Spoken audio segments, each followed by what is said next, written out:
Hey guys, so it is a very lustre, gloomy, gray, windy, I kind of think it's going to rain day.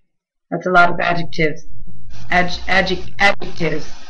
That's not, I don't know why, but that's always been a difficult word for me to say. Anywho, um, so because of the gray blusteriness that is this day in Wilmer, Minnesota, um, I decided to have a mini movie day after my class today. I only had one class, anatomy and physiology. We played a game in class. That was fun. I love it when teachers when college teachers are like, let's make it fun, and they totally like bring you back to the day when you we had like little whiteboards that we had to like write the answer on and be like, hey, I got the yeah. It was fun. I love it when teachers do that because it makes studying fun. Like I love that. So I have a great teacher. She's awesome. Her name's Roxanne. I wanna ask her if I can call her Roxy, but she'd probably tell me no. So I don't want to be rejected by that situation. So I'm just not gonna bring it up. Anyway, the whole point of my hair is just that's better. Whoa, moving the chair. Sorry. So the whole point of I keep moving this chair. I'm sorry. The whole point of this glay day, gray, gloomy day. There we go. The whole point of me saying this whole situation is I decided to have a mini movie night. Right now, there's like free month trials of Netflix. And well, I've wanted Netflix for a while, so I'm just gonna do it. Like it's like, okay, well I get a free month, awesome. Like trial, but like yeah, I'll be paying like next month. Um, and so I watched Toy Story, cause like sometimes on really gray days, you're kind of like down, and you need something to make you happy. So I watched Toy Story 3. I love that movie. First of all, I'm like a huge Disney and Pixar like fan. Like, oh, thank you, son. The sun is coming out, guys. He's making his way. Hey, son, I missed you, buddy. Stay out here, alright? Make sure those clouds go away. I want to talk to you a little bit. Alright. Sorry. So, like, I grew up with Pixar, with Disney and Pixar. And, like, Toy Story original, came out when I was little. I actually remember standing at the bus stop with like my best friend Heather, and like we were discussing Toy Story, and like how we were I think the original came out in like it was like 95 or 97. I can't remember. I think it was 97, but I was little. I was like 10. I was 87. I was born in 87, and so if it was 95 or 90, I think it was 97 that it came out. I think 95 was like The Lion King or something. See, I'm such a Disney kid. Like, totally. Like, I was raised on it. Like, that's Bible to me. And, so, except for the whole anti-Semitic racist thing. But that's just Walt Disney. Not Disney. Just the individual. Don't worry. He's cryogenically frozen, so he's not going to be saying anything mean. Anyway, I keep... Tangents! Ugh. Bring it back. Main point. So... whole thing. I love Toy Story. Like, I love it. Like, whenever I'm feeling down, I like shooting the Toy Story 2, whatever. I don't have Toy Story 3 on DVD yet. I need to get that. Like, I know that I can watch it for free on Netflix, but I just need to finish. Like, I need to actually, you know what I'm going to do? I'm just going to wait for when they, like, bring out all 3 on Blu-ray, and there I go. Perfect. Awesome. Settled. I don't have to buy it now. I can wait. I can use it on Netflix, and then when it comes out, like the trifecta of Toy Story on Blu-ray, I'm totally getting it. So the whole point of this video is that I'm watching Toy Story 3, and it's totally bringing up my mood, and I'm like, yeah, I love Toy Story. You know, like Jessie and Buzz and Woody and Ham and Mr. and Mrs. Potato Head and Rex, and I could go on and name everybody, but I shouldn't. And so I'm watching this, and it's a great film. But it's one of those films because it's the last one. Like, that is the end-all, be-all of Toy Story. Like, they will no longer make any more. And so if you haven't seen Toy Story 3, I'm going to be giving you spoilers. So, go watch the movie, see what it's about, then come back, and then we'll finish our conversation. One-sided conversation, but conversation nonetheless.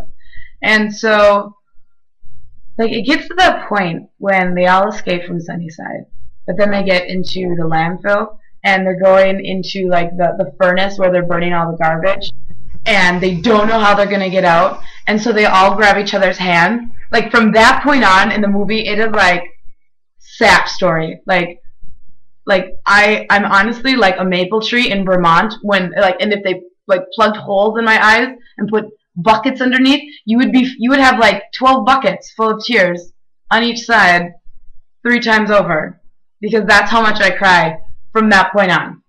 Because it's, you know, like, they're all holding hands and they're looking at each other, and it's their family, and they're all willing to burn in the furnace together, and it's like, you know, you're looking at them and you're like, you guys can't die. You're like Toy Story's, like, they're everybody's favorite toys. The toys that you never really got to play with unless you went out and bought the toys. I never did.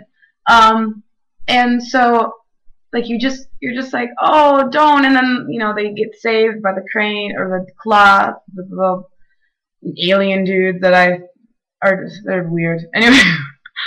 And then, you know, like, and then Andy gives them up. And it's like, I bawl. I honestly, like, I'm so happy because it's like, oh, yay, they get to be played with for the rest of their lives. And Bonnie's going to take such good care of them because she's such a good little, like, toy player girl and loves her toys so much. And she's such, like, she does. Like, you know, like there's kids that play really well with toys, and there's kids that they don't really need toys to play.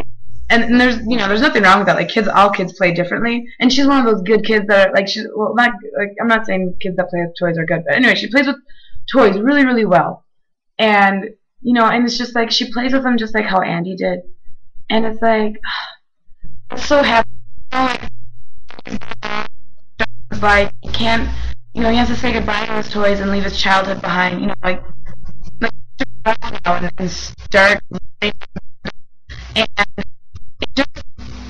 it just kind of hits a nerve where, you know, like, it's you, like, me myself, the end of Toy Story 3 is also like me. My childhood, like, Toy Story 3 is, you know, it was like I love, anyway, and I don't know how to describe it. Like, it was my childhood. And Andy, and, you know, like, I grew up with Andy, per se, and so having to say goodbye to the toys with Andy, it just kind of strikes that nerve. You know, that nerve where, like, it doesn't even have to be a movie. It could have been a book or something that you saw or a place that you've been, where, like, it just hits that nerve, and all of a sudden, like, you really miss your childhood, and you're like, why did I come here? Why did I watch that? Why did I look at that? Why did I read that? You know, it's like, I totally am missing my childhood right now because of this movie. You know, and it's just, it's a happy ending because you know that Andy's going to go off and have a great life, and he's going to go off to college, and he's going to grow up, and he's going to be this great, cool dude. But then you're also like, but his toys, but then it's like, whoa, but they're with Bonnie. You know, and Bonnie's going to take really good care of them, and they're all going to start a new family. And it's like, you know, it's really bittersweet, you know, and I have a question for you guys. Is there something, some movie, some book, some kind of food, maybe even, like, only your grandma, who's, like, now passed away, would make for you, and, like, whenever you would taste something like it, or you would make it yourself because you've missed her, you're like, I really shouldn't have ate that because now I miss grandma. Because that also happens with me and pierogies. I'm Polish, so we make pierogies in my family. And, you know, so there's a couple of things for me, but definitely today it was Toy Story 3. So I'm wondering, what's that bittersweet moment, like that bittersweet situation in your life where you're like, I'm so happy that I watched it because, like, it brings back so many great memories. But I'm also kind of sad because it's like, does it really have to be over? It doesn't, you know, like, yeah. You know that. You know what I mean. You know what I mean. I'm stuttering. I cannot, like, say anything right now. This is a really long video. Whoa, okay. Slurp. Um, so that was my question of the day. What is your bittersweet moment of your childhood? Like what gives you a bittersweet moment reminding you of your childhood? Maybe not even your childhood, just anything, where you're just like, I'm so happy I watched it, but I'm also kind of sad, you know. But it's okay, because the thing is, I can watch those movies whenever I want to. And who says you can, like, never go back to your childhood? Heck, I play with my nephews and I'm transported to my childhood, like, instantly. It's great. Anyway, so, that's my question, my beautiful, wonderful stalkers. I love you all. And once again, I must say, sayonara, stalkers.